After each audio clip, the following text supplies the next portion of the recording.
Eh ben, bonjour, bonjour à toutes et à tous. Alors, je suis ravie de vous accueillir aujourd'hui pour ce nouveau rendez-vous qui s'inscrit dans le cadre de la Semaine de la santé mentale, organisée par l'Action sociale et sociétale Santé Prévoyance du groupe Apicil.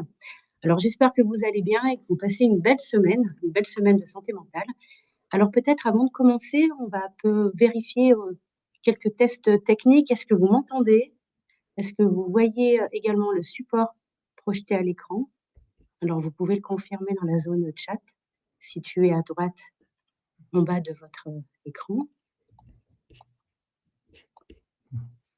Oui, donc j'ai l'impression que tout est OK. Alors, on laisse peut-être quelques secondes supplémentaires pour permettre aux derniers participants de se connecter. Alors, nous allons être ensemble pendant une petite heure, jusqu'à 18h. Ce rendez-vous est enregistré, il sera également disponible en replay. N'hésitez pas à poser vos questions tout au long de la conférence dans la zone chat et on prendra un moment en fin de séance pour y répondre. Écoutez, moi je vous propose de démarrer. Alors, bienvenue à toutes et à tous. Donc, moi je suis Sabine Curcy, je suis référente prévention au sein de la direction de l'action sociale et sociétale du groupe Apicil, pardon, et je suis ravie de vous accueillir pour notre semaine santé mentale, donc qui a débuté ce lundi, qui se terminera ce vendredi. Et c'est 5 jours de sensibilisation pour comprendre, prévenir, agir pour soi et pour les autres. Alors, la santé mentale, ça concerne tous à tout moment de la vie.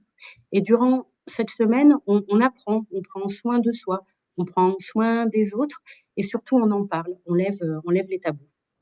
Alors, il y a eu plusieurs rendez-vous depuis ce début de semaine. D'autres sont à venir. Ce que je ferai, je vous mettrai le lien du programme dans la zone chat. Donc, je vous invite à le découvrir ou à le redécouvrir. Voilà. Et puis, avec nos partenaires et associations, dont Aloïs, nous avons fait de cette semaine vraiment un temps fort de prévention, d'entraide et d'aide, d'orientation. Alors, aujourd'hui, nous abordons le volet famille avec le webinaire santé mentale et 10 TDAH. Quel défi pour la famille, l'école et le travail. Et je suis heureuse, ravie d'accueillir l'association Aloïs, pardon, avec le docteur Enmé Chatin, qui est neuropsychologue, et également le docteur Bertrand Schwengen, également docteur en neuropsychologie. Et ils vont animer ce webinaire, alors je les en remercie chaleureusement. Je leur laisse la parole et je vous souhaite surtout un très très bon webinaire. Merci beaucoup pour ces bonnes introductions. Bonjour à tous, je suis Bertrand Schwengen, je suis docteur en neuropsychologie de l'enfant. Je suis aussi le directeur du pôle enfant de l'association Aloïs. Et j'interviendrai aujourd'hui avec ma collègue Edmé Chatin, qui elle-même est neuropsychologue et prépare une thèse de doctorat sur le TDAH chez l'enfant. Edmé nous rejoindra à la fin, notamment pour répondre à vos questions. Et puis voilà, pour réagir un peu à la présentation du jour. Moi d'abord, je suis ravi d'intervenir durant la semaine de la santé mentale. Pourquoi? Parce que je veux rappeler que dans la santé mentale, il y a les affections psychologiques, psychiatriques, il y a aussi les difficultés cognitives qu'on a tendance souvent à oublier. Et les troubles 10, les troubles de l'attention avec ou sans hyperactivité, le TSA, le trouble du spectre de l'autisme, tout ça fait partie des troubles du neurodéveloppement qui ont des impacts directs sur les aspects psychologiques de l'individu et donc intègrent complètement le champ de la santé mentale. Voilà. Et je remercie évidemment, j'ai oublié le groupe Apicil de nous permettre de vous parler aujourd'hui. Un petit mot très rapide sur l'association Aloïs, d'où on parle en fait. On est un centre d'expertise neurocognitive qui a été créé en 2004. L'objectif, c'était de proposer une alternative à l'hôpital, en complémentarité de l'hôpital, une prise en charge efficace, une prise en charge rapide, précoce. On le verra tout à l'heure, l'importance de la précocité dans le repérage. Une prise en charge experte avec une équipe pluridisciplinaire, avec autour de la table des professionnels nécessaires dans les diagnostics et l'accompagnement des troubles du neurodéveloppement. Et à côté de ça, pour garantir une expertise, parce qu'aujourd'hui, le terme expert est un peu galvaudé, on se revendique expert un peu facilement. bon, nous, modestement, on parle quand même d'expertise parce qu'à côté, on a des chercheurs, on participe à la recherche, on travaille avec des centres hospitalo-universitaires pour avancer sur nos connaissances de ces troubles-là, et en même temps, on essaye aussi de faire bénéficier aux prises en charge des familles et des enfants. Le programme de cette fin de journée, rapidement, on va revenir sur ce que c'est qu'un trouble du neurodéveloppement, les enjeux du diagnostic aussi, et puis je vous proposerai un focus sur le TDAH. On pourra après, si vous avez des questions pour d'autres types de troubles, on pourra en parler. Mais je voudrais qu'on fasse un focus TDAH parce que c'est peut-être celui dont on parle le plus, dont on dit aussi beaucoup de choses, un peu à tort et à travers. Ça, ce sera l'objet voilà, de rappeler certaines choses, de parler des impacts aussi qui sont extrêmement importants, et puis les prises en charge qui existent pour ces troubles du neurodéveloppement. D'abord, un trouble du neurodéveloppement, c'est une constellation de troubles très différents les uns des autres, mais qui parfois peuvent avoir des symptômes très intriqués. Ils peuvent affecter les apprentissages, la communication, la motricité, l'attention et d'autres types de troubles et d'autres types comment dire, de ressources cognitives ou comportementales.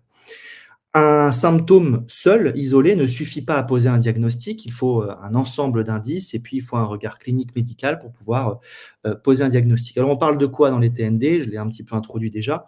Des troubles de l'attention, des troubles déficit de l'attention avec ou sans hyperactivité, des troubles du développement de la coordination ou des troubles d'acquisition de la coordination, ce qu'on appelait avant la dyspraxie. Bon, les classifications évoluent.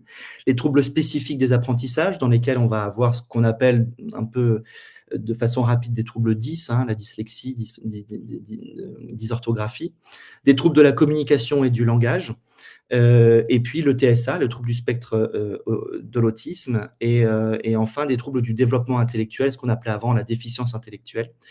Voilà. Également, le syndrome Gilles de la Tourette, on l'oublie souvent, mais fait partie des troubles du neurodéveloppement et donc doit être un diagnostic à écarter quand on est dans une approche différentielle du TND.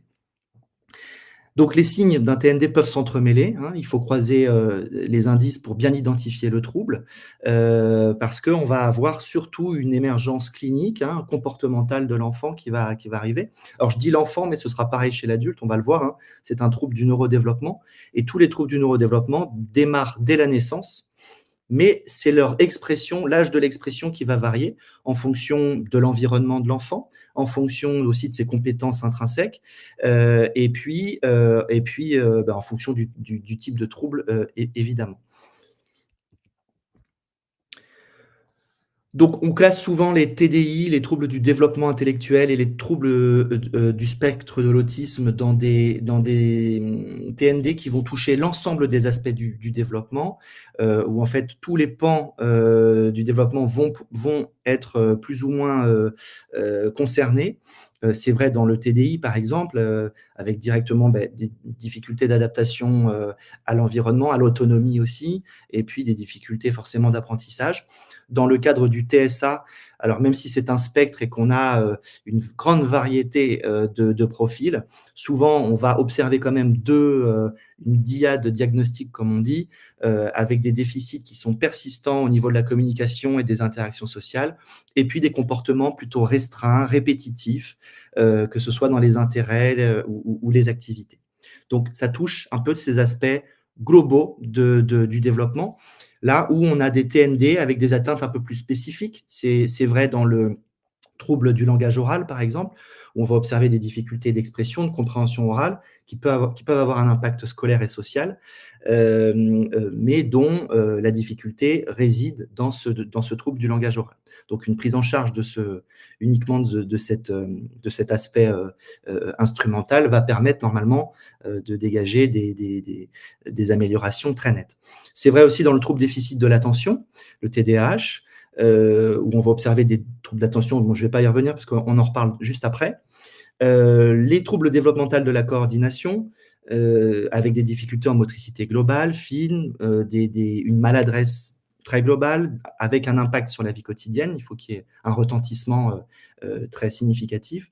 Et puis des troubles des apprentissages qui concernent le langage écrit, le raisonnement mathématique aussi, avec des difficultés en lecture, en écriture, et qui est résistant aux pédagogies scolaires, hein. C'est-à-dire que, en dépit de temps comment dire? De compléments, de cours et cetera, de changements de méthodologie, on a toujours une difficulté à rentrer dans cet apprentissage-là. Donc là, on est, sans doute dans un trouble des apprentissages. Voilà. Voilà les atteintes un peu plus spécifiques.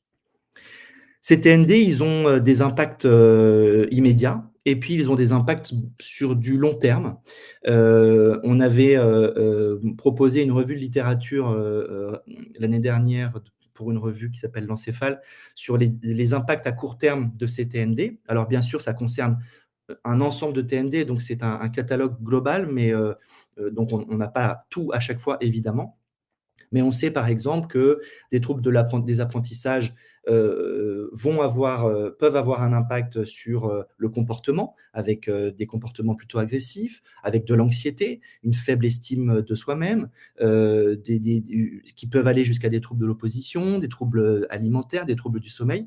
Et puis progressivement, vous voyez, si on ne détecte pas suffisamment tôt et qu'on ne prend pas en charge, eh bien, on va avoir des conséquences qui seront de plus en plus délétères, avec des comportements qui peuvent être perturbateurs, des retards d'apprentissage qui là deviennent difficilement récupérables, une somatisation importante, avec ensuite des impacts à long terme et puis surtout des impacts comment dire, qui s'éloignent, qui vont aussi au niveau des parents, des enseignants. Donc avec plus de burn-out parental, plus de prise en charge médicale et médicamenteuse pour les aidants. Voilà, et ça peut aller jusqu'à des instabilités de vie professionnelle, une difficulté d'insertion sociale, voilà, et entre autres. Et ces impacts-là ne sont pas sans conséquences. Bon là, c'est un petit peu ce que je viens de dire. Donc il y a des impacts scolaires, certes, il peut y avoir des impacts comportementaux, sociaux et familiaux, et des impacts au long cours aussi. C'est le cas notamment, il y a une littérature assez vaste du TDAH qui, quand il n'est pas bien diagnostiqué, pas bien pris en charge aussi, c'est important, eh bien, on a plus de facteurs de risque de développer des difficultés d'insertion professionnelle et personnelles. Mais aussi des atteintes sur le plan de la santé mentale, avec beaucoup plus de symptômes anxio-dépressifs pour ces patients. À l'école, les impacts sont aussi nombreux. On sait qu'1 an de délai entre les premiers signes du trouble et la pose du diagnostic, c'est multiplié par 2 le risque d'échec scolaire pour l'enfant, donc ce qui est quand même pas banal. Et surtout quand on voit aujourd'hui les temps d'attente pour pouvoir avoir accès à des cellules diagnostiques, eh bien, on se dit que les 1 an, on y est assez rapidement. Alors, ça, ce sont des résultats dans le cadre du TDAH, hein, 3 fois plus de risques pour un enfant TDAH de faire l'objet d'une mesure disciplinaire, et puis 7 fois plus de risques d'avoir des exclusions temporaires. Et puis, surtout, on double le risque comment dire, de sortie scolaire sans diplôme. Donc voilà, donc les conséquences sont très présentes hein, dans le cadre du TDAH. Une note aussi sur le fait que plus de 2 enfants sur 3 présentant un TDAH n'aiment pas aller à l'école. Donc ce qui là aussi va impacter complètement et dégrader la santé mentale.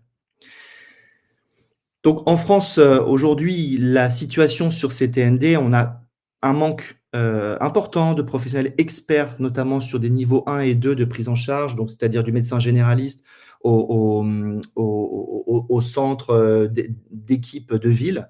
Et puis, parfois une absence de sensibilisation des familles, parfois aussi une absence de sensibilisation des professionnels de santé directement, hein. On intervient assez régulièrement auprès de pédiatres, par exemple, qui sont très en demande de pouvoir connaître les orientations pour ces patients-là quand il y a des suspicions ou des plaintes. Et le problème, c'est qu'il n'y a pas de parcours forcément défini, et puis très peu de coordination entre le secteur privé et public. On a des temps d'attente qui sont énormes à l'hôpital. En ville, les bilans souvent recommandés, notamment et demandés par les MDPH, coûtent très cher et il y a des restes à charge importants sur des médecins spécialistes de secteur 2. Donc, c'est vrai qu'aujourd'hui, l'organisation des soins pour les TND est un peu compliquée. Alors, on a les PCO, les plateformes de coordination et d'orientation qui ont été créées, mais qui sont par département vite embolisées aussi, hein. Elles s'appuient sur les renforts de ville, mais encore faut-il que ces professionnels soient experts et puissent aussi avoir des disponibilités. Et donc ça, je fais juste une petite parenthèse, mais c'est pour vous montrer quand même à quel point, quand on parle au pouvoir public comme nous on le fait, on essaye aussi de les attirer sur le fait que, le fait de ne pas prendre en charge, ça coûte très cher et ça coûte très cher au long cours, puisque tous les risques, au long cours des TND non diagnostiqués et non pris en charge, nous avons, réalisé une étude médico-économique, qui a permis de montrer que, les TND représentent autour de 28 milliards d'euros par an à l'État. On parle de patients qui n'auraient pas reçu de diagnostic et qui n'auraient pas reçu un accompagnement adéquat. Donc, c'est assez conséquent. Et ce qui est très intéressant, c'est qu'on a vu que le poste le plus important, c'est celui de la productivité, c'est celui du travail. Donc, des difficultés d'insertion professionnelle, de maintien à l'emploi, de maintien au chômage aussi, et puis aussi une grosse partie sur les aidants, des parents qui ont des enfants qui ont des troubles du neurodéveloppement, pour qui il faut un accompagnement parce qu'il n'y a pas d'AESH à l'école, parce que on est obligé d'être beaucoup plus présent dans la vie de l'enfant, et donc on est obligé de réduire son temps de présence au travail. On est aussi préoccupé, on arrive en retard le matin, on a une productivité qui est un peu en baisse parce qu'on est très préoccupé. Voilà, tout ça a un coût. Donc pour l'enfant, évidemment, pour sa famille et puis pour la société entière. Voilà, je voulais qu'on fasse un focus sur le TDAH au sein des troubles du neurodéveloppement. On en parle beaucoup du TDAH. Et c'est peut-être le trouble que nous, on reçoit le plus au sein du centre Aloïs, en tout cas de suspicion. C'est la plainte la plus importante des familles qui viennent nous voir en consultation. Un petit mot sur le TDAH, la prévalence, elle est autour de 5% des enfants dans le monde. En France, on est plutôt entre 3,5 et 6% des enfants. La vérité, c'est qu'on n'a pas encore tout à fait de base épidémiologique robuste pour nous permettre d'avoir une information là-dessus. On sait en plus qu'il y a des variations de taux de prévalence importantes selon les régions du monde. Un peu comme dans tous les TND, on a un sexe ratio qui est plutôt en défaveur des garçons. On voit souvent 3 garçons pour une fille. C'est plutôt des troubles qu'on rencontre chez les garçons. Mais un bémol à ça, il est possible que ce soit un biais de diagnostic et qu'en fait, on ait un sous-diagnostic chez les filles. On y reviendra peut-être, notamment parce que les signes, la sémiologie, hein, les signes du trouble, tels que nous, on les a dans les guides officiels, ont été faits souvent sur la base d'études faites auprès de garçons, déjà. Donc, on a vraiment des descriptions faites auprès d'une population très, très masculine. Et puis aussi parce que on va avoir chez les filles des comportements qui sont un peu... des comportements qui sont un peu différents. Alors, il y a un risque de sous-diagnostic chez les filles, peut-être aussi un risque de surdiagnostic parfois, de surmédication. Dans le monde, en tout cas, on en parle beaucoup. En France, on est plutôt sur un sous-diagnostic et une sous-médication. Mais c'est vrai qu'on va le voir après, les critères diagnostiques font que on a parfois une grande subjectivité dans l'attribution et le suivi des enfants. Dans le TDAH, on a 3 dimensions.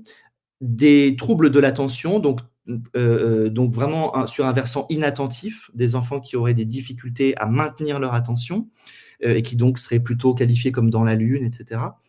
Plutôt une dimension d'hyperactivité, impulsivité, donc là c'est le TDAH avec hyperactivité. Et puis 20% d'entre eux ont plutôt des formes mixtes, c'est-à-dire vont avoir un petit peu des signes à la fois d'inattention et d'hyperactivité. L'âge moyen du diagnostic, il est autour de 8 ans, mais il y a une grande différence.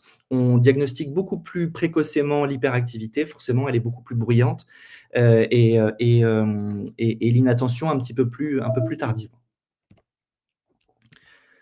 Oui, je tiens à dire aussi sur le sous-diagnostic chez les filles, il y a peut-être aussi quelques biais culturels qui peuvent jouer. Je pense au fait que, par exemple, il y a plus de versants TDA inattentifs chez les filles et le côté un peu rêveur, un peu dans la lune, de façon culturellement ancrée, j'ai envie de dire, c'est moins gênant, notamment pour l'enseignant, pour le parent, voilà, qui trouve les petites filles rêveuses, etc.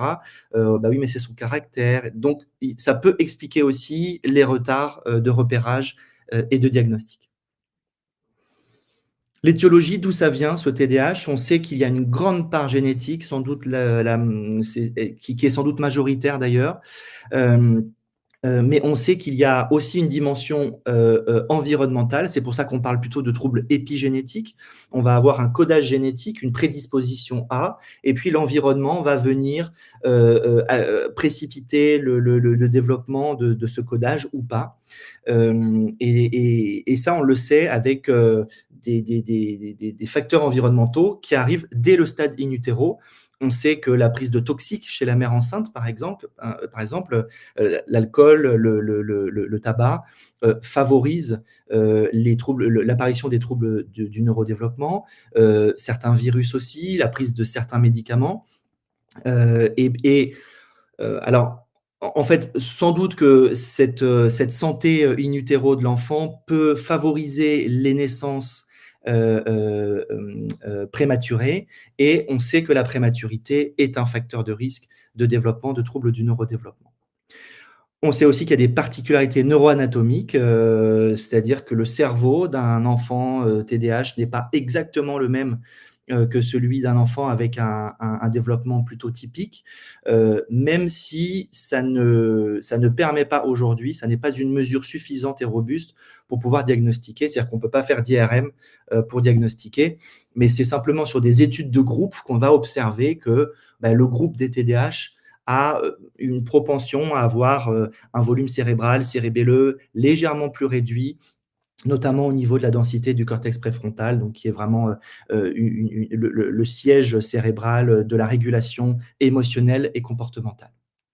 Mais évidemment, si on prend une personne TDAH isolée et qu'on fait une IRM, on n'est pas sûr de trouver ces réductions-là. C'est tout ce qui rend le diagnostic compliqué, et c'est pour ça que je viens à la sémiologie. Il n'y a pas de biomarqueur consensuel, il n'y a pas de prise de sang à faire et on vous dit oui ou non, vous êtes TDAH. Alors en tout cas, il n'y a pas encore de biomarqueur, peut-être qu'un jour on y viendra. Aujourd'hui, on se base sur un diagnostic purement clinique. Clinique, ça veut dire quoi? Observation du patient, sémiologie, signes, symptômes, qui doit être réalisé par un médecin spécialisé dans le TDAH. Il n'y a pas d'âge plancher ou plafond pour diagnostiquer le TDAH. Je sais que parfois on pense qu'avant 6 ans, on ne peut pas diagnostiquer le TDAH. Ce n'est pas vrai, personne ne nous en empêche. C'est vrai que c'est plus à risque de le diagnostiquer parce qu'il est normal qu'à 2-3 ans, les enfants ne tiennent pas forcément bien en place, ne soient pas tout à fait attentifs. C'est pas ce qu'on attend, en tout cas, de leur maturité cérébrale. Et à partir de 6 ans, l'âge du CP, c'est là où on doit normalement attendre une certaine canalisation comportementale, on doit avoir certaines choses, et c'est là où dénotent souvent ceux qui vraiment n'y arrivent pas, quoi. Donc c'est pour ça que souvent on a ce 6 ans en tête, mais en tout cas on pourrait tout à fait ou diagnostiquer ou en tout cas repérer et suivre des enfants qui sont plus jeunes. Et comment on fait? Le DSM-5, donc il y en a d'autres, il y a d'autres nomenclatures, il y a la CIM-11 aussi, d'autres types de nomenclatures. J'ai choisi le DSM-5, qui est un peu le recueil des signes pour proposer des diagnostics en santé mentale. Repère donc les 3 items dont je vous ai parlé tout à l'heure: hyperactivité, impulsivité et inattention. Et finalement, il suffit d'avoir 6 symptômes dans chacune des catégories pour répondre aux critères du diagnostic du TDAH. Voilà. Donc, sur les syndromes d'hyperactivité, impulsivité, ça va être remuer souvent les mains ou les pieds ou se tortiller, quitter son siège en classe, a des difficultés à jouer tranquillement ou jouer seul, parle trop, a des difficultés à attendre son tour, etc., interrompt les autres quand c'est pas son tour de parole.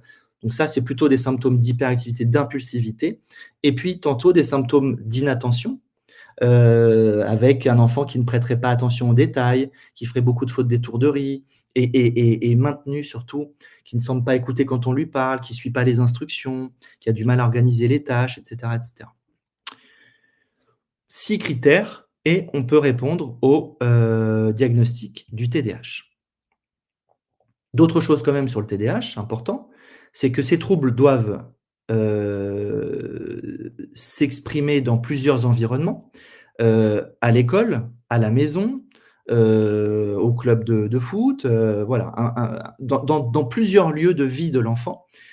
Les troubles d'apparition, alors même si c'est à nuancer parce que des enfants, par exemple, peuvent tout à fait bien se contenir à l'école, essayer de maintenir quand même leur propension à être disattentionnels, et le soir en rentrant avec la fatigue explose complètement.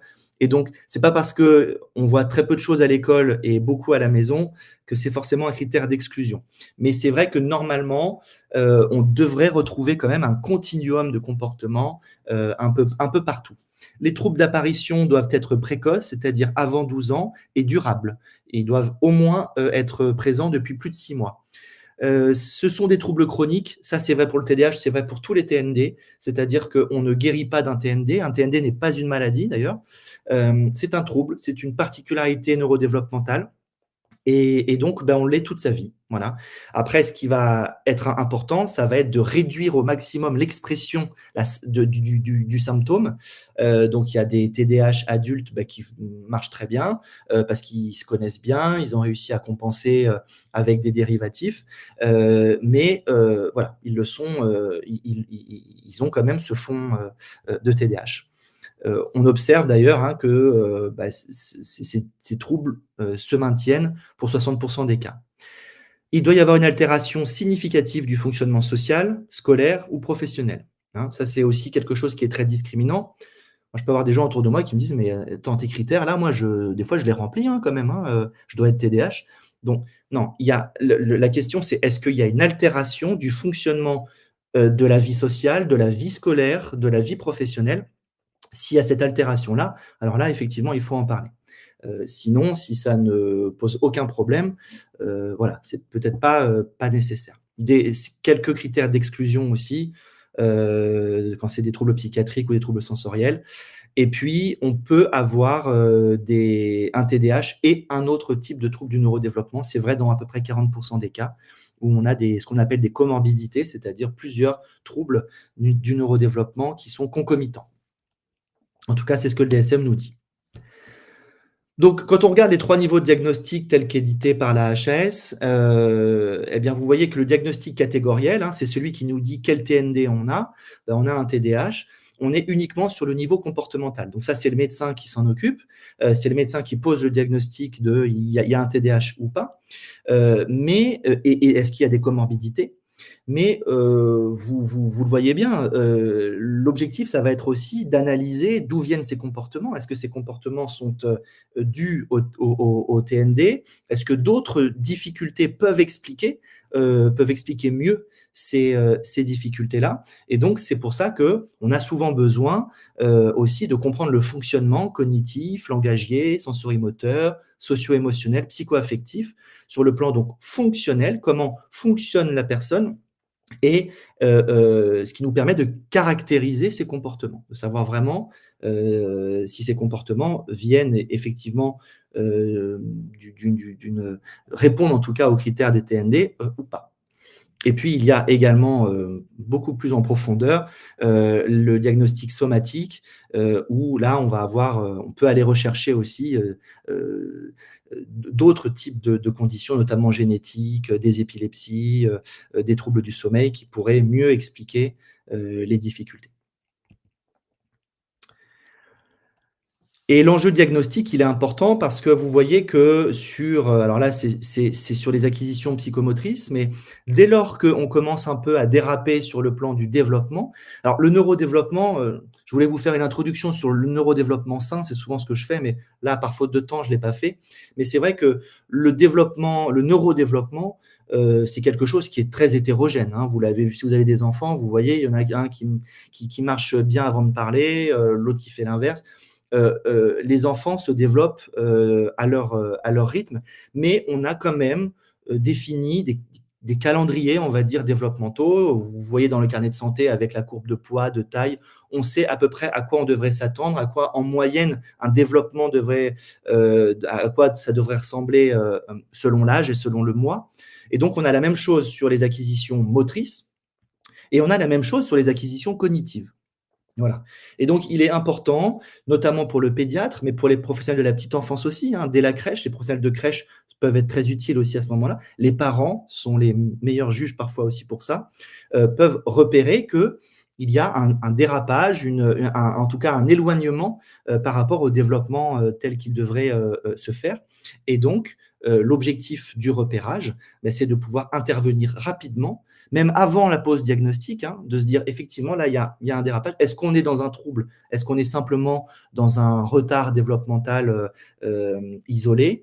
On va mettre en place une intervention et puis on va voir si l'enfant réussit à rejoindre le développement tel qu'il aurait dû le faire.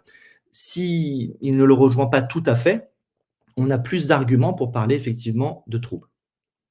Et donc, dans le TDAH, c'est tout l'enjeu, en fait. Dans le TDAH, on a des symptômes d'inattention, d'impulsivité, d'hyperactivité, avec un retentissement sur le fonctionnement de l'enfant. Mais tous les symptômes dont on a parlé peuvent aussi être retrouvés dans des contextes psychopathologiques, des enfants anxieux, dépressifs aussi. On sait que la dépression chez l'enfant ne se manifeste pas exactement comme celle chez l'adulte. On va avoir beaucoup plus d'hyperactivité aussi, d'instabilité motrice.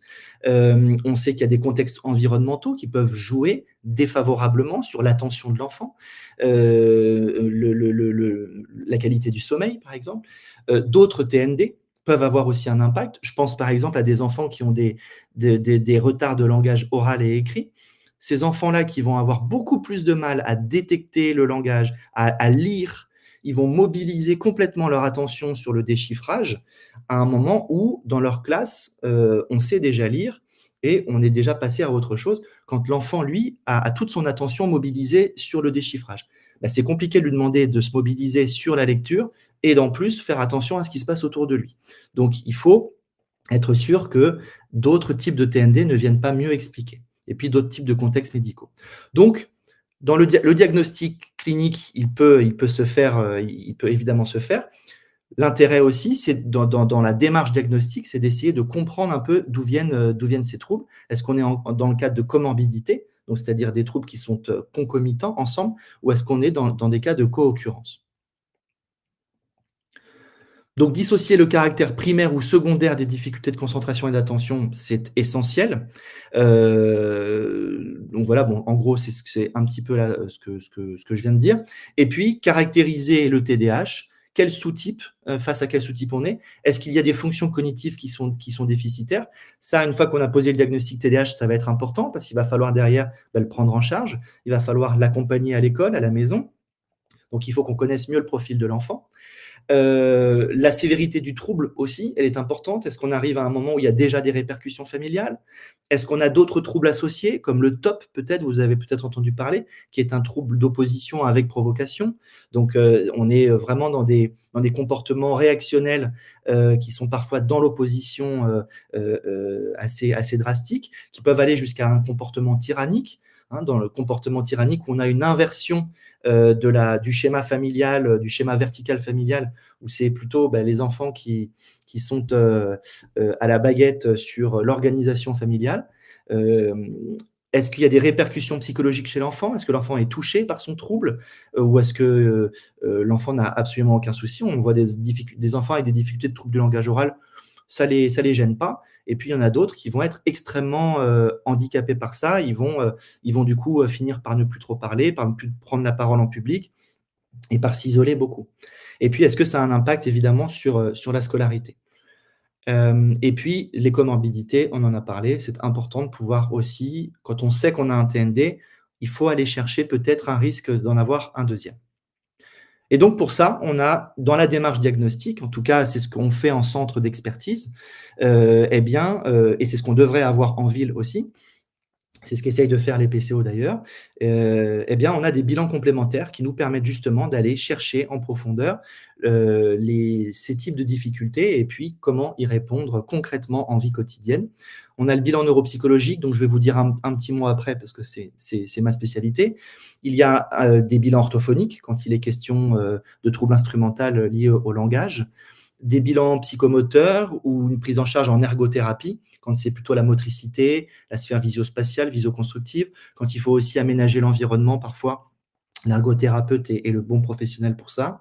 Et puis aussi des bilans parfois orthoptiques, parce qu'on peut avoir des troubles neurovisuels dans le cadre qui peuvent d'ailleurs être concomitants avec les TND ou qui peuvent donner une allure de troubles du neurodéveloppement. Donc, parmi ces bilans complémentaires-là, nous, on focus sur le bilan neuropsychologique. Pourquoi? Parce que c'est un bilan qui est assez intégratif. On fait un peu, l'objectif, c'est d'analyser un petit peu le fonctionnement global de l'enfant sur le plan cognitif et psycho-affectif. Mais dans le cognitif, il y a aussi le langage, il y a aussi… donc, bien sûr qu'on ne fait pas un bilan, ça ne se substitue pas à un bilan orthophonique, mais simplement, ça permet d'avoir une vision un petit peu généraliste du fonctionnement cognitif. Donc, on aime bien, nous, commencer par ça. C'est notre stratégie. D'autres ont d'autres stratégies. D'autres, d'ailleurs, s'affranchissent totalement même de ces bilans complémentaires. Ils ont tout à fait le droit. Un petit mot sur le bilan neuropsychologique. C'est un bilan qui doit intégrer une anamnèse, donc c'est-à-dire un entretien avec le parent, ou avec l'adulte, si c'est un adulte qui fait cette démarche-là, et avec l'enfant. L'objectif, c'est d'aller repérer, et ça c'est vrai pour tout le monde, pour tout type de patient, c'est d'aller retrouver des traces durant l'enfance de cette expression symptomatologique qui pourrait faire penser à un TND.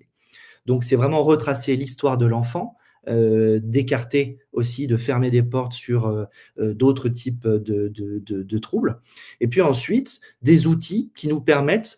Tout à l'heure, on parlait des courbes, comme la courbe de poids, la courbe de taille. Ben, on a des outils neuropsychologiques qui nous permettent de situer l'enfant dans son décours développemental, dans son développement cognitif, de savoir s'il est plutôt sur la courbe normée, on va dire, ou s'il s'en écarte un petit peu. Et donc, pour ça, on a l'efficience intellectuelle, le QI, qui nous permet d'évaluer de façon globale l'appréciation de l'enfant sur le plan langagier, sur le plan de la logique, du raisonnement, sur le plan de la vitesse de traitement, sur le plan de la mémoire de travail. On a aussi les capacités instrumentales et cognitives. J'ai parlé du langage, des praxies, des gnosies, donc les praxies, la visioconstruction, l'attention et les fonctions exécutives qui sont essentielles. Les fonctions exécutives étant tout ce qu'on met en place quand on sort des routines, donc la planification, l'organisation, la flexibilité, la souplesse intellectuelle, l'inhibition, la mémoire et la cognition sociale. Et puis, des questionnaires de vie quotidienne qui nous permettent d'appréhender la réalité à la maison, mais aussi à l'école. C'est important de pouvoir interroger l'école et de ne pas se restreindre, j'ai envie de dire, aux réponses parentales. Parfois, on parle aux parents, mais et alors à l'école, qu'est-ce qui se passe? Bon, c'est le parent qui nous parle, qui nous relate ce qui se passe à l'école. C'est important aussi d'avoir une observation directement à l'école. Et quand on prend ce temps-là, je peux vous dire qu'on est bien placé, nous, pour le dire, parce qu'on sollicite à chaque fois les écoles et à chaque fois, elles sont tout à fait preneuses et elles répondent à chaque fois à ces questionnaires. Et c'est justement extrêmement éclairant et ça nous permet de répondre à un critère diagnostique qui est qu'on doit observer des difficultés un peu dans plusieurs lieux de vie de l'enfant. À la fin de ce bilan-là, évidemment, il y a un compte-rendu, il y a des recommandations et des aménagements. Quelques points de vigilance sur ce bilan neuropsychologique. C'est un bilan qui est exigeant, mais qui nous semble important dans la démarche diagnostique. C'est un bilan qui se doit d'être dynamique. Et ça, j'insiste là-dessus. C'est-à-dire qu'on ne doit pas se contenter, et ça, je le dis à mes collègues régulièrement, de faire l'inventaire des points forts et des points faibles de l'enfant. On doit pouvoir expliquer comment ces difficultés se répondent entre elles. Voilà. Et comment elles interagissent. L'objectif étant de voir quel est le trouble initial et quels sont les troubles qui sont consécutifs à ce trouble initial. Et ça, c'est très important. Le bilan doit nous permettre d'avancer dans la démarche. Ça va être important pourquoi? Ça va être important pour hiérarchiser la prise en charge à conduire. Voilà. Si on fait uniquement les points faibles et qu'on dit il a effectivement des difficultés d'attention, mais il a aussi des difficultés en lecture, et puis en plus il a un problème d'estime de lui-même, et puis on envoie l'enfant chez l'orthophoniste, chez la psychomote, chez le psychologue, et puis l'enfant du coup il respire plus du tout, et ça n'est pas très utile. Il faut sans doute aller taper là où ça fait le plus mal, et normalement par ruissellement on devrait avoir des améliorations dans les autres sphères. Et donc le bilan neuropsychologique doit permettre d'essayer en tout cas de se rapprocher, de répondre à ces questions. C'est pour ça qu'il doit être fait par un neuropsychologue, un psychologue spécialisé en neuropsychologie, donc qui a suivi des études spécifiques. Un bilan neuropsychologique n'est pas un bilan psychologique. Il n'y a pas, par exemple, de tests projectifs ou des choses comme ça. C'est un autre champ. En tout cas, dans le cadre du TND, ce ne sont pas des tests qui sont nécessaires.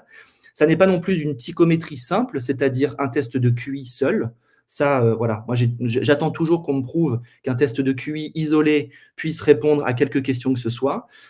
Bien sûr que le QI est un des outils qui nous permet d'apprécier la globalité de l'enfant, en tout cas sur ses compétences cognitives, mais un QI isolé n'a pas de sens. De même que je dis souvent aux collègues pédiatres qui nous envoient des ordonnances en disant « faites un bilan attentionnel ». Non, on ne fait pas un bilan attentionnel, on fait un bilan des fonctions cognitives. Bilan attentionnel sous-entendrait qu'on peut isoler l'attention du reste du fonctionnement. Ça n'a pas trop de sens. Voilà, donc j'attire votre attention là-dessus parce que le titre de neuropsychologue n'est pas protégé. C'est psychologue, en fait, spécialisé en neuropsychologie. Donc, des psychologues peuvent proposer aussi des bilans neuropsychologiques. Bon, s'ils se sont formés, il n'y a pas de souci pour moi. Mais en tout cas, voilà l'exigence que vous devez apporter sur ce type de bilan. Et ce bilan, il doit toujours s'inscrire dans un parcours de soins. Donc, il doit y avoir un médecin spécialiste associé pour poser le diagnostic catégoriel et des professionnels pour suivre les évolutions. Et dans les prises en charge du TDAH, les recommandations, elles doivent toujours être spécifiques aux besoins de l'enfant, toujours spécifiques. Elles doivent être priorisées, donc c'est ce que je vous ai dit tout à l'heure, et puis suivies au sein d'une coordination.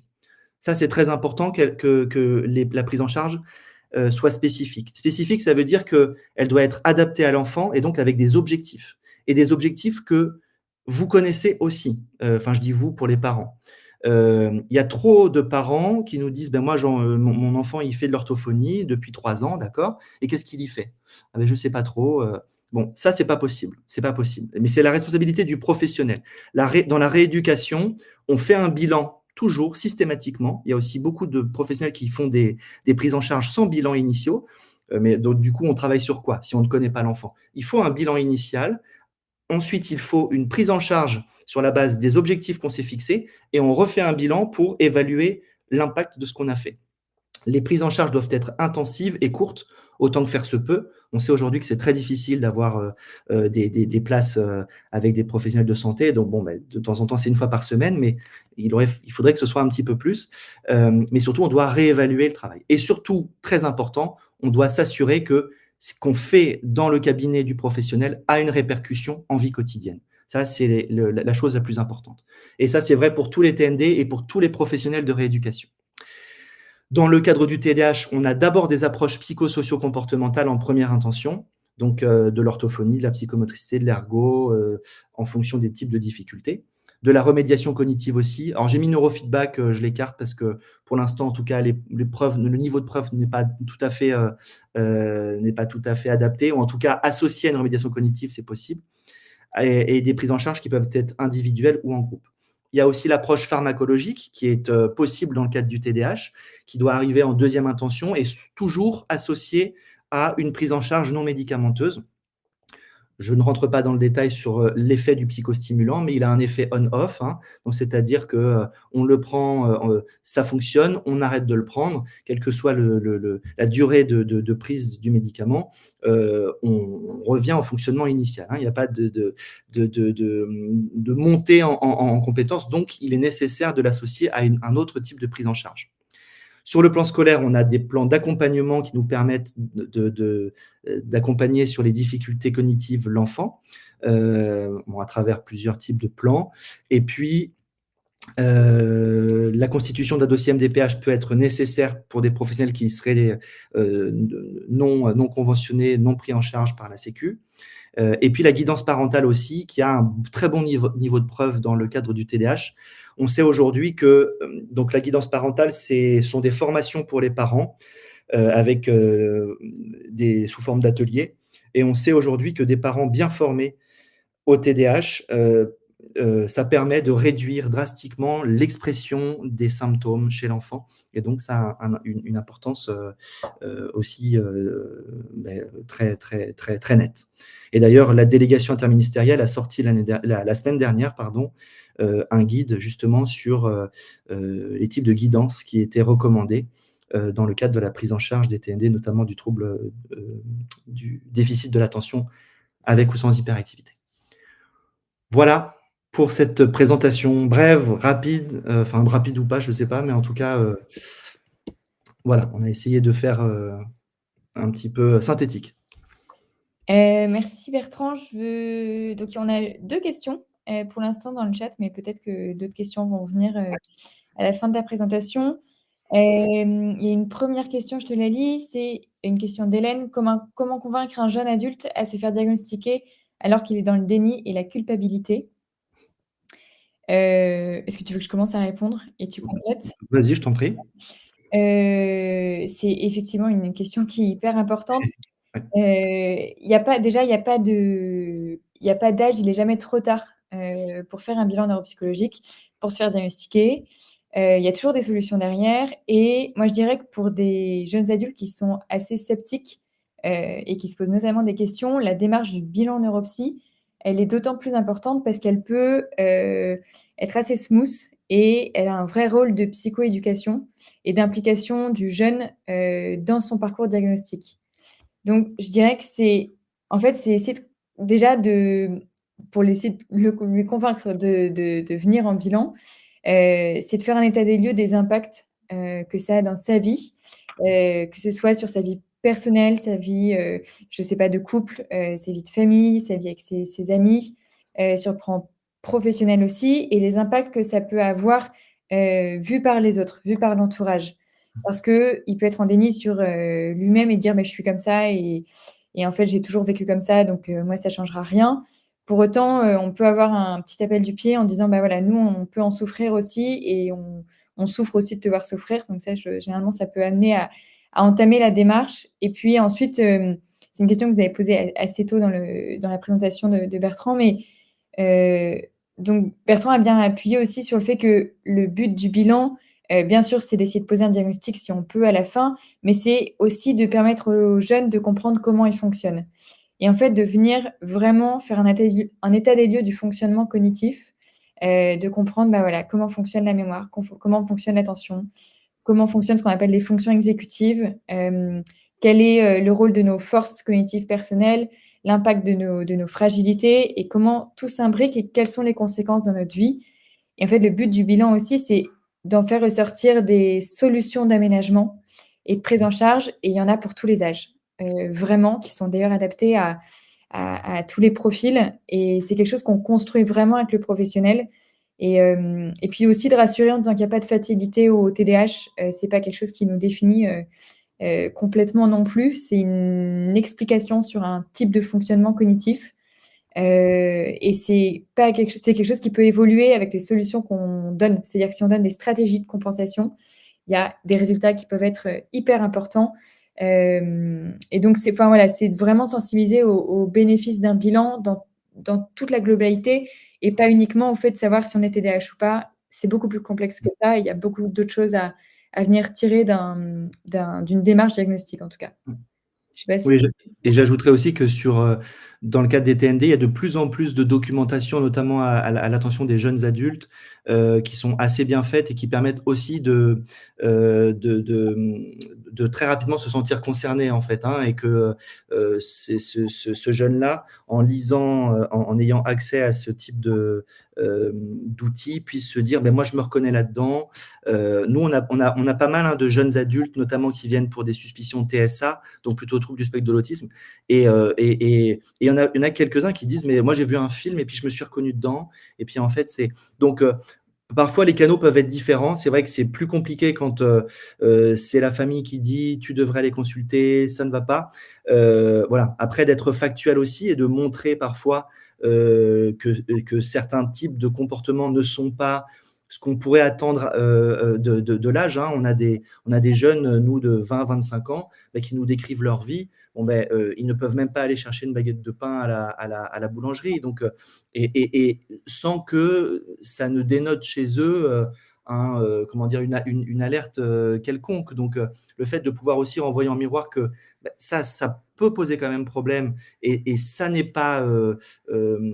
il ne devrait pas avoir ce type de difficulté-là. Ça permet aussi parfois de prendre conscience qu'il est nécessaire peut-être d'aller consulter. Mais je crois que, oui, ce que disait Edmé, c'est ne pas stigmatiser, c'est la chose la plus importante. Et le bilan peut être une façon justement d'y aller en se disant je vais mieux me comprendre, je vais essayer de mieux comprendre comment je fonctionne plutôt, et puis ça peut être la porte d'entrée à une discussion et une compréhension du trouble.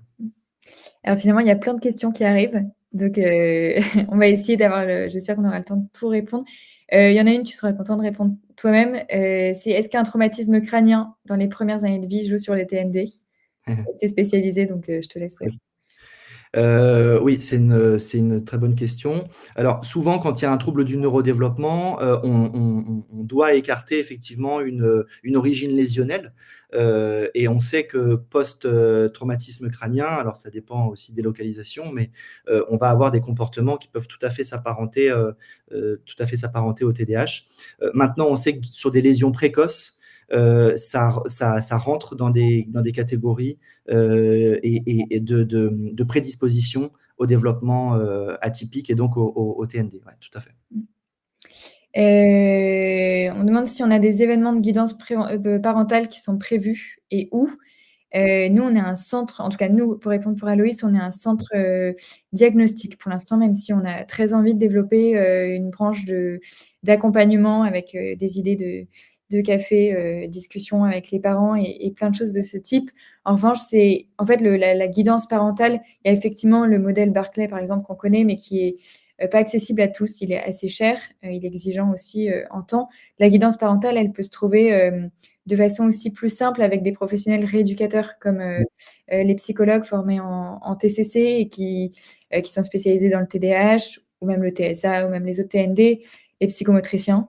Les ergothérapeutes, je ne sais pas comment si tu veux compléter.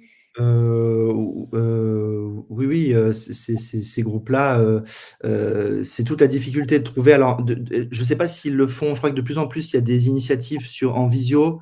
Je sais qu'il y a une association aussi qui s'appelle Sur les bancs de l'école qui permet de favoriser ça aussi. Donc voilà, on pourra peut-être mettre à disposition des ressources, des orientations de centres qui font ça en présentiel ou en visio pour ceux qui ne seraient pas… Enfin, nous, on est basé à Paris, donc on a effectivement un tissu de réseau plus parisien, mais on a aussi des initiatives online. Est-ce que les traitements hormonaux type FIV peuvent être un déclencheur de TDAH chez l'enfant? C'est une question qui, en tout cas, moi personnellement, m'intéresse énormément, qu'on se pose beaucoup. Il me semble qu'on n'a pas eu, en tout cas, la dernière fois que j'ai regardé les études dessus, on n'avait pas assez de recul pour certifier qu'il y avait un lien entre TND et PMA. Et d'un point de vue, je dis ça, mais vraiment, je veux qu'on prenne avec des grosses pincettes. On a beaucoup de nos patients quand même qui sont issus de FIV. Donc, la question se pose, je suis d'accord. Je pense qu'il y a d'autres réponses à trouver dans la littérature, ou en tout cas des études à pousser un peu. veux pas être trop ferme sur mes propos parce que je suis pas sûre de moi. Donc, Non, ce qu'on sait par contre, c'est qu'il y a des effets modérateurs possibles avec, dans le cas de PMA, des grossesses qui sont forcément beaucoup plus surveillées et qui peuvent être un peu plus génératrices de prématurité, par exemple. Et en fait, après, on reprend les risques de la prématurité sur les TND. Donc, c'est sans doute là-dessus que ça doit jouer. C'est sans doute pas, en tout cas, sur les derniers consensus qu'il y a eu, c'est sans doute pas directement l'intervention de la PMA qui l'implique, mais ça va être les intermédiaires en fait. Il y a des effets modérateurs qui permettent peut-être de favoriser ou non l'émergence des TND. Et à l'âge de la grossesse aussi, on sait que plus une grossesse est tardive, en tout cas plus les parents sont âgés, plus c'est un facteur de risque. Parmi tant d'autres, c'est pas parce qu'on a un enfant à 39 ans qu'on aura forcément un enfant avec un TND, mais ça fait partie des facteurs de risque aussi à relier, donc effectivement, ça peut en faire partie. Pour un diagnostic... Il n'y a pas de lien établi. Oui. C'est ce qu'il faut retenir. Pour un diagnostic de TDAH, est-il obligatoire de faire un bilan neuropsy? Est-ce qu'un bilan psychomoteur est suffisant? Un bilan psychomoteur n'est pas suffisant pour un diagnostic de TDAH puisqu'on n'a pas une évaluation exhaustive de l'attention et des fonctions exécutives en intégration avec toutes les fonctions instrumentales et l'efficience intellectuelle. Donc, on peut avoir une suspicion de TDAH de profil qui se dégage. On a des bilans qui sont vraiment complémentaires entre neuropsy et psychomotricité pour le TDAH. Pour autant, j'aurais tendance à dire que ça suffit pas, mais on a énormément de psychomotriciens qui nous renvoient leurs patients pour faire un bilan neuropsy derrière eux quand ils suspectent. Ils ont une super suspicion, mais pour confirmer le diagnostic, en général, il faut un bilan neuropsy. Oui, il faut surtout une réponse médicale, évidemment, mais dans le cadre des bilans complémentaires, c'est vrai que le bilan neuropsychologique est souvent important pour toutes les raisons que vient de dire Edmé, mais non, c'est pas obligatoire, c'est ça qu'on veut dire. Après, c'est tout ce que je vous ai présenté, c'est la démarche diagnostique. À quoi sert de poser un diagnostic? Qu'est-ce qu'au derrière on va faire de ce diagnostic-là? Voilà, encore une fois, le diagnostic, il est de toute façon clinique, donc il est sur des signes. Maintenant, la question, c'est l'utilité de ces bilans-là permettent de mieux cartographier le fonctionnement de l'individu pour pouvoir répondre à ces difficultés le plus proche possible, au plus proche, quoi. Donc voilà, c'est ça l'enjeu des bilans surtout. C'est pas le diagnostic à proprement parler, ça va être le regard fonctionnel du diagnostic. Quels sont les points de vigilance lorsqu'un TDAH hyperactif est diagnostiqué pour l'employeur? C'est intéressant comme question. Moi, j'aurais... Oui. Pardon, vas-y. Non, si tu veux commencer, mais sinon, j'aurais tendance à dire c'est un peu difficile de savoir si on se connaît bien, en tout cas si on comprend comment on fonctionne avec ce TDAH, c'est de pouvoir adapter son rythme de travail en fonction. Ça ne veut pas dire travailler moins, mais peut-être que si on a besoin de faire plus de pauses ou des pauses différentes en marchant, en étant dehors, d'éviter d'être... je sais pas, je me dis qu'il y a des solutions pour adapter le cadre de travail sans qu'il y ait d'impact sur la productivité. C'est ça qui serait important. Ce qui est essentiel surtout au niveau du travail, c'est de savoir si la personne a été diagnostiquée et bien suivie. Le risque, c'est les personnes qui sont TDAH mais qui ne sont pas diagnostiquées ou qui ne sont pas accompagnées, parce que là, il y a un vrai risque. Souvent, quand elles le sont, si elles sont bien accompagnées normalement, elles se connaissent, elles mettent en place déjà des fonctions de compensation. Elles peuvent elles peuvent prévenir la médecine du travail et elles le doivent normalement. On essaye, nous, de les inciter en tout cas à mettre la médecine du travail dans la boucle pour réfléchir aux adaptations de poste, pour réfléchir à une communication avec l'employeur. Voilà, l'objectif n'est évidemment pas de discriminer, c'est de proposer des aménagements pour que la personne soit la plus épanouie possible au travail. Et voilà, les personnes TDAH n'ont absolument aucune différence sur le plan des ressources intellectuelles et cognitives d'autres personnes, simplement une stratégie de mobilisation qui est un peu différente. Donc, moi, j'ai envie de dire, la clé, c'est la communication, c'est les échanges et c'est l'adaptation, quoi. Et dans un diagnostic TDAH avec TSA, quelle est la priorité à traiter s'il y en a une?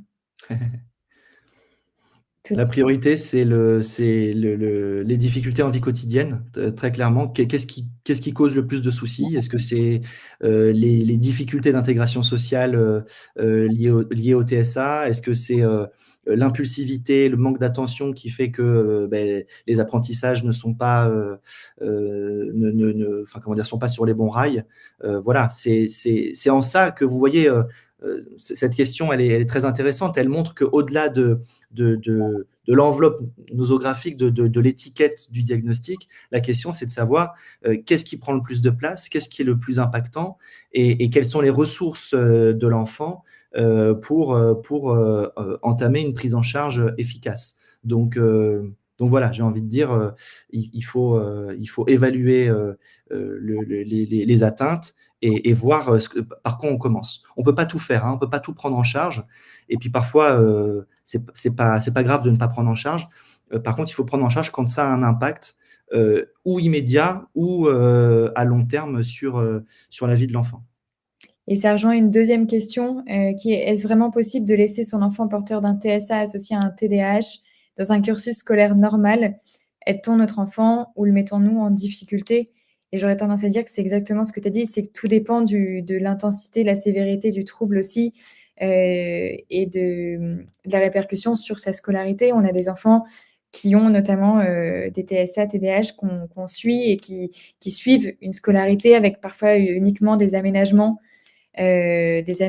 sur, par exemple, le fait de pouvoir porter un casque anti-bruit, le fait de pouvoir être isolé pendant les examens, d'avoir une place isolée pour qu'ils n'aient pas à être débordés par la présence de l'autre à table. En fait, tout dépend de la répercussion sur les apprentissages aussi. Il y en a certains qui auront aucun impact sur la scolarité dans l'apprentissage et d'autres qui en auront beaucoup plus. Ça dépend vraiment de la sévérité de l'enfant. En tout cas, il existe des solutions avec des classes Ulysse, par exemple, pour les cas les plus sévères. Oui, on a quand même tout un arsenal dans la scolarité classique pour pouvoir mettre en place des aménagements. C'est l'objectif aussi de l'école inclusive. Maintenant, quand même ces aménagements-là, moi j'aurais tendance à dire que quand ces aménagements-là ne suffisent plus, c'est peut-être là, effectivement, que la question se joue de se dire, est-ce qu'on n'est pas plutôt dans une scolarité adaptée dans laquelle l'enfant peut s'épanouir, peut apprendre? Enfin, c'est quand même ça l'objectif de l'école, hein. C'est que déjà l'enfant apprécie d'y aller. Il n'y a rien de pire qu'un enfant qui n'aime pas l'école ou qui ne veut pas aller à l'école. Et puis, c'est qu'il progresse, c'est qu'il apprenne, c'est qu'il prenne du plaisir, c'est qu'il socialise. Voilà, donc si les aménagements, si les choses qu'on met en place ne suffisent plus, c'est peut-être effectivement que la sévérité implique un accompagnement plus spécialisé et l'enjeu est grand. Et, on va essayer d'aller vite. On a quelques questions sur des contacts où trouver des neuropsys pour faire des bilans pour les enfants et pour les parents. Est-ce qu'il y a une liste de neuropsy en France? Est-ce qu'il y a une liste? Non, je sais pas. Ils sont trouvables sur Doctolib ou sur. Après, encore une fois, les bilans isolés, hein, encore une fois, les bilans isolés ne sont pas forcément. Il faut que, par exemple, votre médecin traitant soit dans la boucle, ou il faut qu'un médecin spécialiste aussi puisse être dans la boucle, que ces bilans-là puissent servir dans la démarche diagnostique et la démarche de prise en charge. Donc ça, c'est important. Pour les trouver, ils sont trouvables ou via les PCO. Normalement, il y en a une dans chaque région. Il y en a même peut-être plusieurs quand les régions sont grandes. Donc les plateformes de coordination et d'orientation qui sont de 0 à 12 ans. Alors c'est vrai qu'il n'y a plus rien après après 12 ans. Mais ça permet d'avoir ces bilans pris en charge par la sécurité sociale et des suivis aussi sans reste à charge. Donc, via les PCO, il y a aussi les hôpitaux qui ont des centres, mais le problème, c'est qu'il y a beaucoup de temps d'attente. Et après, il y a les libéraux qui sont parfois isolés, mais donc voilà, il faut avoir un médecin qui assure la coordination. Est-ce qu'on a le temps encore pour... je crois, il reste 3 questions. Oui. Question. Au Canada, des études ont prouvé que la relaxation, la pleine conscience ont des effets positifs sur les symptômes. Qu'en pensez-vous? Oui, alors pour l'instant, dans les consensus internationaux, on ne dit pas grand-chose là-dessus. Les études sont en cours. On ne ferme pas la porte à tout ça. C'est très intéressant d'explorer ces effets-là. On le sait déjà, que la relaxation peut avoir des effets apaisants. Les psychomotriciennes connaissent ça très bien sur le plan de l'expression motrice et corporelle. Donc, on ferme pas du tout la porte à ça. Simplement, on agit, nous, en niveau de preuve scientifique. Donc, on essaye d'éprouver ces modèles-là, de voir si, en science, on a des effets. Et si on a des effets avérés, eh bien, on peut les recommander. Donc, il y a pas mal. Alors, il faut faire attention aux dérives, parfois, des prises en charge qui ne sont pas du tout recommandées dans le cadre du TDAH. Mais il y a d'autres choses qui ne font pas de mal et qui pour l'instant sont à l'étude. Voilà, donc Oui, je trouve encourageant, mais à valider. Les patients qui sont notamment assez jeunes, qui présentent beaucoup d'anxiété, on en a beaucoup. Oui. Typiquement, ils peuvent adhérer de temps en temps à tout ce qui est sophrologie, etc., même si effectivement on n'a pas la valeur scientifique que ça peut apporter derrière. Et ça peut être une médiation qui est, à laquelle ils adhèrent mieux au début. Voilà, ils sont parfois réfractaires à l'idée d'aller voir le psychologue parce que c'est un grand mot et que ça peut leur faire peur. Et parfois, voilà, d'essayer de travailler un tout petit peu sur l'anxiété à travers la relaxation, ça fera pas de mal. Voilà, on dira pas que c'est la seule chose à mettre en place et à maintenir sur 8 ans, mais ça peut être il y a des recommandations qui peuvent être bien placées là-dessus. Syndrome de Kiss et TDA. Même réponse que celle d'avant. En tout cas, pour l'instant, ça ne fait pas partie des recommandations reconnues, enfin en tout cas des alliances reconnues auprès des autorités scientifiques. Donc voilà, pour l'instant, pas de consensus là-dessus, donc non, pas de lien avéré. On a presque fini. Qui peut m'aider sur la compréhension quotidienne et améliorer mes relations sociales, professionnelles? Et ça rejoint un peu une question, moi je fais peut-être le lien, mais avec une dernière question, c'est qu'est-ce qu'un psychologue spécialisé en TCC? Un psychologue, je me permets de répondre sur ce qu'est un psychologue spécialisé en TCC parce que c'est la solution que j'aurais voulu donner pour Lucie qui pose la première question.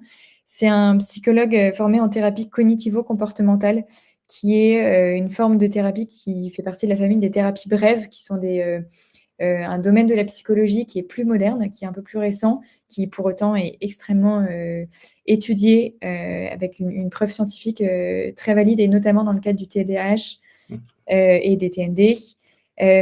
L'objectif, c'est vraiment de travailler sur tous les schémas de pensée qu'on construit qui vont entraîner des sensations et des émotions particulières et qui entraînent par conséquence des comportements répétitifs comme des schémas qu'on vient intégrer.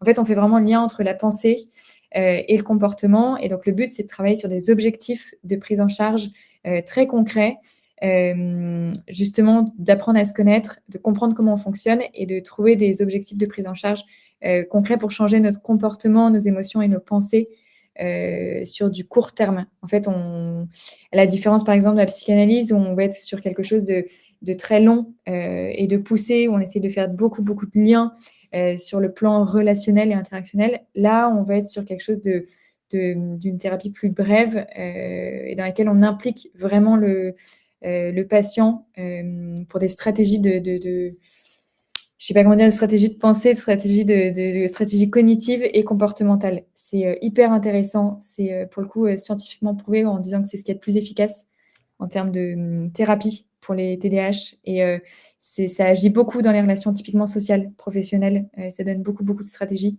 Donc, c'est vraiment intéressant. Il ne faut pas hésiter. Il y a beaucoup de psys qui proposent ça aujourd'hui. Et d'ailleurs, il y a un site qui est bien fait, qui recense les psychologues qui sont spécialisés dans le TCC, je crois. Hein. Oui, qui s'appelle l'AFTCC. Ah, FTCC, oui. Et puis, dernière question après, je pense qu'on peut couper. Une dame qui dit que mon fils de 8 ans fait des tentatives de suicide. Il n'a pas été diagnostiqué, mais médicamenté pour le TDAH. Est-ce que votre association peut l'aider?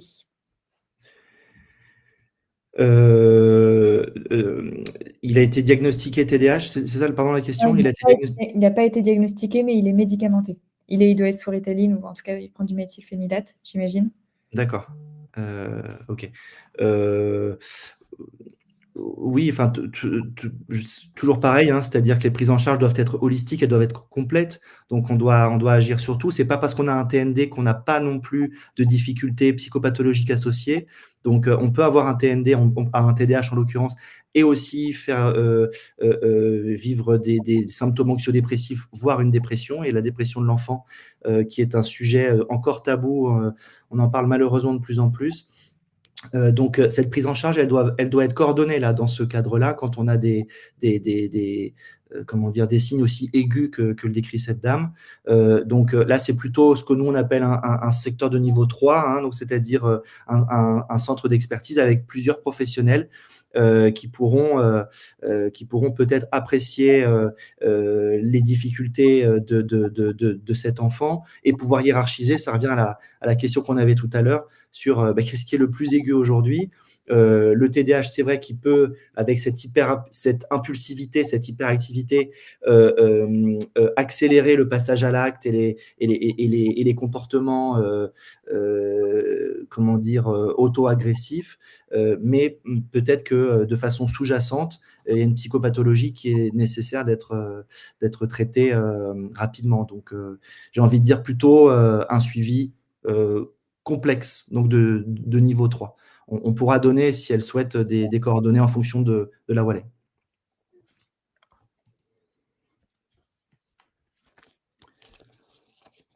Eh ben, merci.